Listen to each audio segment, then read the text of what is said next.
ہم دیکھ رہے ہیں کہ آج کے دور میں متعدد سنتیں ایسی ہیں کہ جنہیں پاؤں تلے روندا جاتا ہے۔ خود اہل بیت سے محبت پیغمبر اکرم صلی اللہ علیہ وآلہ وسلم کی ایک ایسی سنت ہے کہ جسے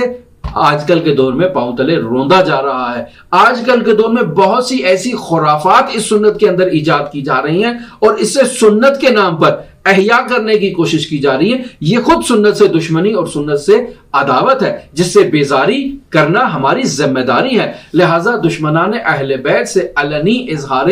جو ہے وہ براعت کرنا اور اہل بیت علیہ السلام سے علنی اظہار مودت اور عقیدت کرنا یہ اجر رسالت کے مطابق ہے۔ یعنی اگر ہم اہل بیت علیہ السلام سے محبت کرتے ہیں تو ہم نے اجر رسالت ادا کیا ہے۔ اہل بیت علیہ السلام کی محبت میں دین کے اندر تبدیلی نہیں لاتے ہیں اور تحریفات کے قائل نہیں ہوتے ہیں تو ہم نے اہل بیت علیہ السلام سے محبت کی ہے۔ لیکن اگر ہم نے شیطان کی پیروی کی ہے، دشمنان اہل بیت کی پیروی کی ہے، شیطان کی پیروی میں دین اہل بیت میں چیزیں ایجاد کی ہیں اور خرافات ایجاد کی ہیں تو ہم اہل بیت علیہ السلام کے دشمن ہیں اور ہمارے ساتھ وہی رفتار ہونی چاہیے جو دشمنان اہل بیت علیہ السلام کے ساتھ رفتار کی جاتی ہے۔ آخری زمانے میں محمد مصطفیٰ صلی اللہ علیہ وآلہ وسلم کی سنتوں پر عمل کم ہونا شروع ہو جائے گا۔ ہم خداوند متعال سے یہ توفیق طلب کر رہے ہیں کہ خداوند متعال ہمیں محمد مصطفیٰ صلی اللہ علیہ وآلہ وسلم کی سیرت اور تعلیمات پر عمل کرنے کی توفیق عطا فرمائے۔ یہی سیرت اور تعلیمات اسلامی تعبیر میں اسے سنت کہا جاتا ہے۔ آج ہم دیکھتے ہیں کہ پیغمبر اکرم صلی اللہ علیہ وآلہ وسلم کی عظیم ترین سنت نکاح، اس سے اعراض کیا جا رہا ہے اور دوری کی جا رہی ہے۔ ارشاد ہوتا ہے ان نکاح من سنتی فمن راغب عن سنتی فلیس منی، نکاح میری سنت ہے، جو اس سنت سے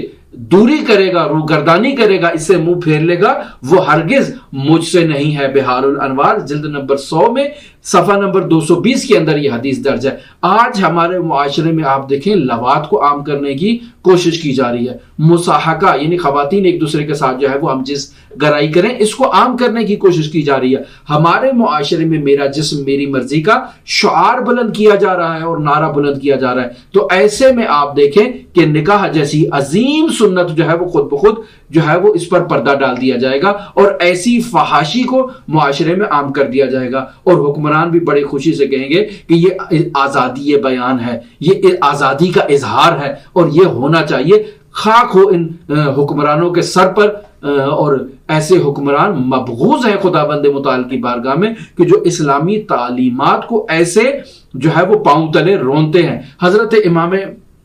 زین العابدین علیہ آلاف و تحیت و ثنا اپنے اصحاب کے ساتھ اپنے دسترخوان پر بیٹھے ہوئے تھے کہ آپ نے اپنے جو کھانا ہے اس سے ایک ہڈی کو اٹھایا جس پر تھوڑا سا گوشت لگا ہوا تھا، اور امام زین العابدین اپنے اصحاب کو مخاطب کر کے کہتے ہیں کہ اگر لڑکا اور لڑکی ان دونوں کے درمیان نکاح کے امور میں آپس میں تمام مسائل طے ہو جائیں، یعنی ان کی باقاعدہ طور پر منگنی ہو چکی ہو، جسے ہمارے معاشرے میں منگنی کہا جاتا ہے، وگرنہ منگنی کی کوئی باقاعدہ سنت نہیں ہے، یہی کہ بات ہو جاتی ہے کہ ان دونوں کی آپس میں شادی ہے، اس کو ہمارا عرف عام منگنی کا نام دیتا ہے، وگرنہ یہ توافق ازدواج ہے۔ امام زین العابدین فرماتے ہیں کہ جب ایسا توافق ہو جائے تو جیسے اس ہڈی سے گوشت کو الگ کیا جا رہا ہے نا، اتنی آسانی ہونی چاہیے ان دونوں کے نکاح کے اندر، یعنی ذرہ بھر بھی رکاوٹ نہیں ہونی چاہیے۔ اس قدر نکاح کو آسان ہونا چاہیے تاکہ معاشرے کے اندر جو ہے وہ اسلامی اقدار پھیلے اور شیطانی اقدار سے لوگ دور ہو جائیں۔